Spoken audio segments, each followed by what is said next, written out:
출애굽기 21장. 이것은 네가 백성들 앞에 두어야 할 율례들이다. 만약 네가 히브리 종을 사면 그는 6년 동안 너를 섬겨야 한다. 그러나 7년째에는 그가 대가 없이 자유롭게 나갈 것이다. 만약 그가 혼자 왔다면 나갈 때도 혼자 갈 것이요. 올 때 아내를 데리고 왔다면 아내도 그와 함께 나갈 것이다. 만약 주인이 아내를 짝지어 주어 아내가 아들이나 딸을 낳았다면 그 여자와 자식들은 주인의 것이요 그 남자만 나갈 것이다. 그러나 그 종이 허심탄회하게 내가 내 주인과 내 아내와 자식들을 사랑하니 나가고 싶지 않다라고 하면 그 주인은 그를 데리고 재판장에게 가야 할 것이다.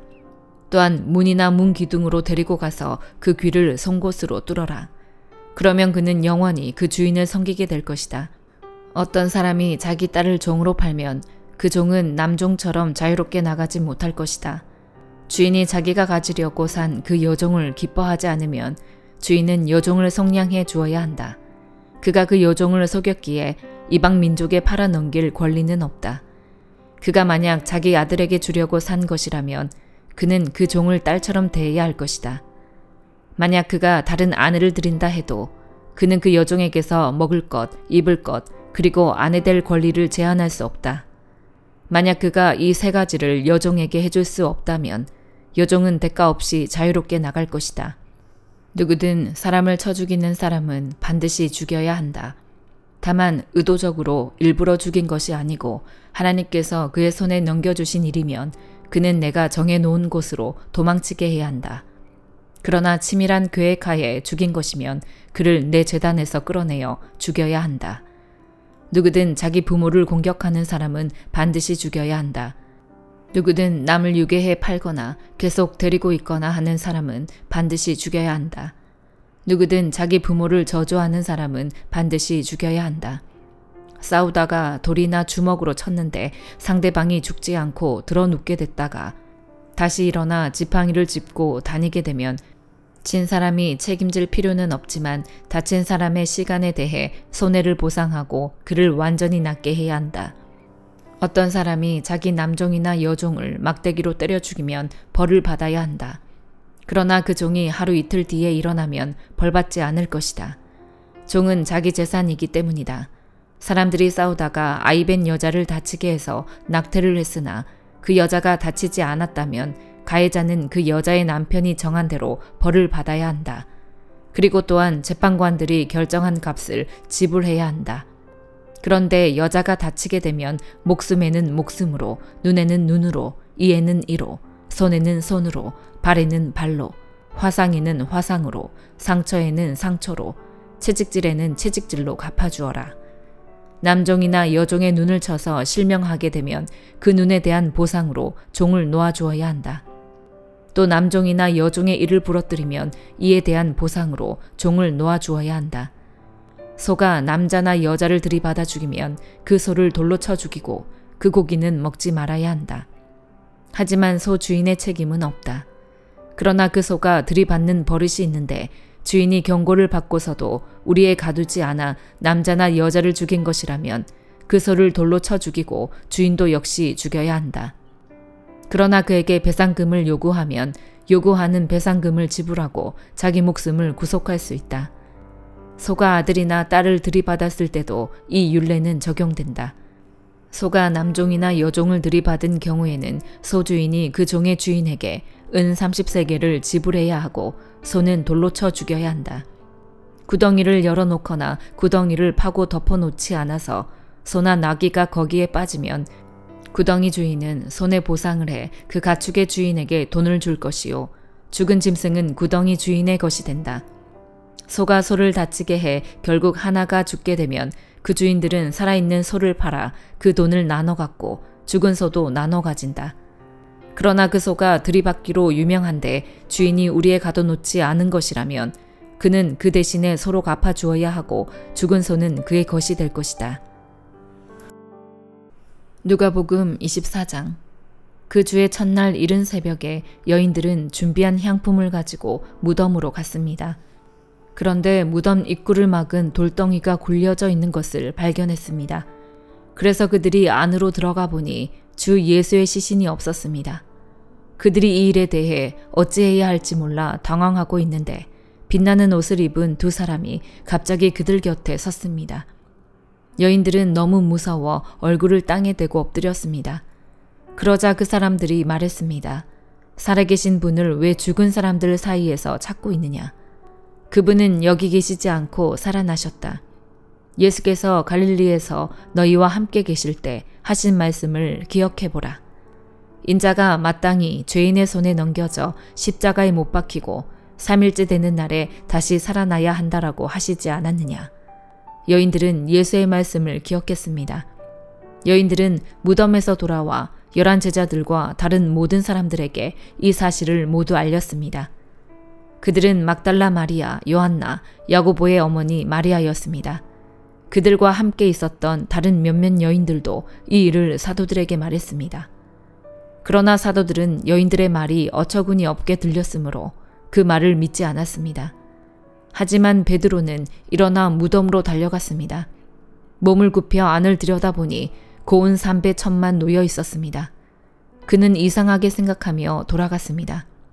바로 그날 그들 중 두 사람이 예루살렘에서 약 60스타디온 남짓 떨어져 있는 엠마오라는 마을로 가는 중이었습니다. 그들은 일어난 이 모든 일에 대해 서로 이야기하고 있었습니다. 그들이 이야기하며 토론하고 있는데 예수께서 가까이 가서 그들과 함께 걸어가셨습니다. 그러나 그들은 눈이 가려져서 예수를 알아보지 못했습니다. 그분께서 그들에게 물으셨습니다. 당신들이 걸어가면서 서로 주고받는 이 말이 무슨 이야기요? 그들은 슬픈 기색으로 가던 길을 멈추었었습니다. 그중 글로바라는 사람이 그분께 물었습니다. 예루살렘에 있으면서 최근 일어난 일을 혼자만 모르신단 말씀입니까? 그분이 물으셨습니다. 무슨 일이요? 그들이 대답했습니다. 나사렛 예수에 관한 일 말입니다. 그분은 하나님과 모든 백성들 앞에서 행동과 말씀의 능력이 있는 예언자셨습니다. 그런데 우리 대제사장들과 지도자들이 그분을 넘겨주어 사형 선고를 받게 했고 십자가에 못 박았습니다. 그러나 우리는 이스라엘을 구속해 주실 분이 바로 그분이라고 바라고 있었습니다. 그뿐 아니라 그런 일이 있은 지 벌써 3일째 됐는데 우리 중 몇몇 여인들이 우리를 놀라게 했습니다. 그들이 아침 일찍 무덤에 갔다가 그분의 시신을 찾지 못하고 돌아와서 천사들의 환상을 보았다고 했습니다. 그리고 그 천사들이 예수께서 살아계신다고 말했다는 것입니다. 그래서 우리 동료 몇 사람이 무덤으로 가보았더니 그 여인들이 말한 대로 그분을 볼 수 없었다는 것입니다. 예수께서 그들에게 말씀하셨습니다.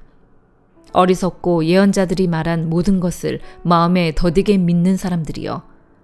그리스도께서 마땅히 이런 고난을 겪고서 자기 영광에 들어가야 할 것이 아니냐. 그리고 예수께서는 모세와 모든 예언자들로부터 시작해 성경 전체에서 자기에 관해 언급된 것을 그들에게 자세히 설명해 주셨습니다. 그들이 가려던 엠마오 마을에 다다르자 예수께서는 더 가시려고 했습니다. 그러자 그들이 예수를 한사코 말렸습니다. 저녁이 다 됐으니 여기서 우리와 함께 계시지요. 날이 다 저물었습니다. 그래서 예수께서 그들과 함께 묵으려고 집에 들어가셨습니다. 예수께서 그들과 함께 상에 기대어 앉아 빵을 들고 감사 기도를 드린 후 떼어 그들에게 나눠주셨습니다. 그제야 그들의 눈이 열려 예수를 알아보았습니다. 그러나 곧 예수께서 그들의 눈앞에서 사라지셨습니다. 그들이 서로 물었습니다. 길에서 그분이 우리에게 말씀하시고 성경을 풀어주실 때 우리 마음이 뜨거워지지 않았느냐. 그들이 즉시 일어나 예루살렘으로 돌아갔습니다. 가서 보니 거기에는 11 제자가 다른 사람들과 함께 모여 있었습니다. 이들이 말했습니다. 주께서 참으로 살아나셨고 시몬에게 나타나셨다. 그러자 그 두 사람도 길에서 있었던 일과 예수께서 빵을 떼어주실 때 그들이 그분을 알아본 일을 이야기해 주었습니다. 그들이 아직 이런 이야기를 하고 있을 때 예수께서 바로 그들 사이에 나타나셔서 말씀하셨습니다. 너희에게 평화가 있으라. 그들은 유령을 본 줄 알고 놀라며 무서워했습니다. 예수께서 그들에게 말씀하셨습니다. 어째서 두려워하며 마음에 의심이 일어나느냐. 내 손과 내 발을 보라. 바로 나다. 나를 만져보고 쳐다보라. 유령은 살과 뼈가 없다. 그러나 너희가 보다시피 나는 있지 않느냐. 예수께서는 이렇게 말씀하시고 그 손과 발을 보여주셨습니다. 그들은 너무 기쁘고 놀라워 오히려 믿기지 않았습니다. 그때 예수께서 그들에게 물으셨습니다. 여기에 먹을 것이 좀 있느냐? 그들은 구운 생선 한 토막을 갖다 드렸습니다. 그러자 예수께서는 그들 앞에서 생선을 가져다가 잡수셨습니다. 예수께서 그들에게 말씀하셨습니다. 내가 전에 너희와 함께 있을 때 모세의 율법과 예언서와 시편에서 나에 대해 기록된 모든 일이 마땅히 이루어져야 한다고 너희에게 말한 것이 바로 이것이다. 그리고 예수께서 그들의 마음을 열어 성경을 깨닫게 해주셨습니다. 예수께서 그들에게 말씀하셨습니다. 이렇게 기록돼 있다. 그리스도께서 고난을 겪고 3일째 되는 날 죽은 사람들 가운데서 살아날 것이며 또 예루살렘으로부터 시작해 모든 민족에게 그의 이름으로 죄의 용서를 받게 하는 회개가 전파될 것이다. 너희는 이 일들의 증인이다. 보라, 내가 내 아버지께서 약속하신 것을 너희에게 보낸다. 그러므로 너희는 위로부터 내려오는 능력을 입을 때까지 예루살렘에 머물러 있으라. 예수께서 제자들을 이끌고 베다니 앞에까지 가시더니 거기서 두 손을 들고 그들에게 복을 주셨습니다. 예수께서는 제자들에게 복을 주시는 중에 그들을 떠나 하늘로 들려 올라가셨습니다. 그러자 그들은 예수께 경배하며 기쁨에 넘쳐 예루살렘으로 돌아가 하나님을 찬양하면서 계속 성전에 있었습니다. 욥기 39장. 너는 산양이 언제 새끼를 낳는지 아느냐? 암사슴이 새끼 베는 것을 네가 알 수 있느냐? 몇 달 만에 만삭이 되는지 네가 아느냐? 또 언제 새끼를 낳는지 아느냐? 산양들이 웅크리고 앉아 그 새끼를 낳으면 그 상구가 끝난다. 그 새끼들이 무럭무럭 자라 들판에서 강해지면 그 곁을 떠나서 돌아오지 않는다. 누가 들나귀를 풀어주었느냐? 누가 그 묶인 줄을 풀어주었겠느냐? 내가 광야를 들나귀에게 주어 집으로 삼고 소금기 있는 땅을 거처로 삼게 했다. 들나귀는 마을의 북적댐을 보고 비웃고 나귀 모는 사람의 소리도 무시한다. 산지가 그의 초장이니 푸른 것이 있는 데마다 찾아다닌다. 들소가 너를 기쁘게 섬기겠느냐? 네 구유 옆에서 가만히 있겠느냐? 네가 들소를 밭고랑에 줄로 묶어 둘 수 있느냐? 그것이 네 뒤에서 골짜기를 경작하겠느냐? 들소가 힘이 세다고 네가 의지하겠느냐? 네가 들소에게 무거운 짐을 지우겠느냐? 네가 네 곡식을 가져와 타작마당에 모으는 일을 들소에게 맡기겠느냐? 타조가 재빠르게 날갯짓을 한다마는 그 날개와 깃털이 황새만은 못하지 않느냐?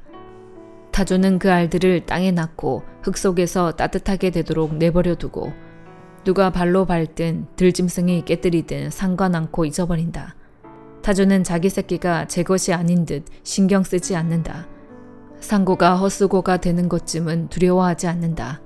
이는 나 하나님이 타조에게서 지혜를 없애고 지각을 주지 않았기 때문이다. 그러나 타조가 그 몸을 높이 쳐들고 뛸 때는 말과 그 기술을 우습게 여기는 법이다. 네가 말에게 힘을 주었느냐? 휘날리는 갈기를 그 목에 둘러주었느냐? 네가 말이 메뚜기처럼 잘 뛰게 할 수 있느냐? 그 위험 있는 콧소리가 무섭지 않느냐? 말은 앞발로 땅을 차며 그 힘을 과시하고 무장한 사람들을 맞으러 달려간다. 말은 두려움을 비웃고 무서움을 모르며 칼을 보아도 뒤를 보이지 않으니 화살통과 번쩍이는 창과 단창이 그 앞에서 흔들려도 말은 힘차게 무섭도록 한다름에 내달리고 나팔 소리도 개의치 않는다.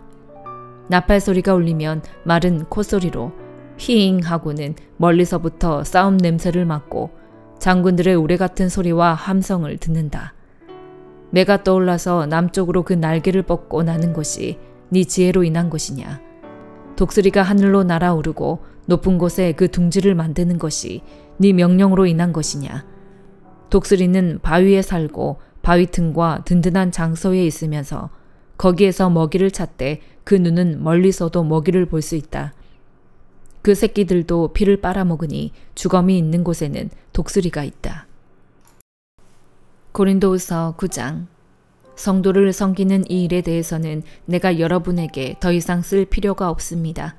그 이유는 여러분의 열심을 내가 알고 있기 때문입니다. 내가 마케도니아 사람들에게 여러분에 대해 자랑하기를 아가야에서는 이미 1년 전부터 준비가 돼 있다라고 했습니다. 그래서 여러분의 열심이 많은 사람을 분발하게 했습니다. 그러나 이 일에 대해 우리가 여러분을 자랑한 것이 헛되지 않고 여러분이 내가 말한 것 같이 준비하게 하기 위해 내가 이 형제들을 보냈습니다. 만일 마케도니아 사람들이 나와 함께 가서 여러분이 준비되지 않은 것을 보게 된다면 여러분은 말할 것도 없고 우리가 이런 확신을 가진 것으로 인해 수치를 당하게 되지 않을까 염려됩니다. 그러므로 나는 그 형제들을 권면해 여러분에게 먼저 가서 여러분이 전에 약속한 헌금을 미리 준비하도록 하는 것이 필요하다고 생각했습니다. 이렇게 해야 이 준비된 것이 인색함으로 한 것이 아니라 자발적으로 한 것이 될 것입니다. 이것이 바로 적게 심는 사람은 적게 거두고 많이 심는 사람은 많이 거둔다는 말입니다. 각자 마음에 정한 대로 하되 아까워하거나 억지로 하지 마십시오. 하나님께서는 기쁨으로 내는 사람을 사랑하십니다. 하나님은 여러분에게 모든 은혜를 넘치게 하실 수 있는 분이십니다. 이는 여러분으로 하여금 모든 일에 항상 넉넉해서 모든 선한 일을 넘치도록 하게 하시려는 것입니다. 기록되기를 그가 흩어 가난한 사람들에게 주셨으니 그의 의가 영원토록 있도다라고 한 것과 같습니다. 심는 사람에게 씨와 먹을 양식을 주시는 하나님께서는 여러분에게 심을 씨를 주시고 풍성하게 하시고 많은 열매를 거두게 하실 것입니다. 여러분은 모든 일에 풍성하게 될 것입니다. 바로 그 풍성한 헌금이 우리를 통해 전달되므로 사람들로 하여금 하나님께 감사드리게 할 것입니다. 이 봉사의 직무는 성도들의 궁핍을 채워줄 뿐 아니라 하나님께 드리는 많은 감사로 인해 더욱 풍성하게 될 것입니다. 이 직무의 증거를 통해 그들은 여러분이 그리스도의 복음을 고백하고 순종한다는 것과 그들에게나 다른 모든 사람에게 대한 여러분의 넉넉한 헌금으로 인해 하나님께 영광을 돌릴 것입니다. 또한 그들은 여러분을 위해 간구하며 여러분에게 주신 하나님의 넘치는 은혜로 인해 여러분을 사모합니다. 말로 다할 수 없는 은사를 주시는 하나님께 감사를 드립니다. 아멘.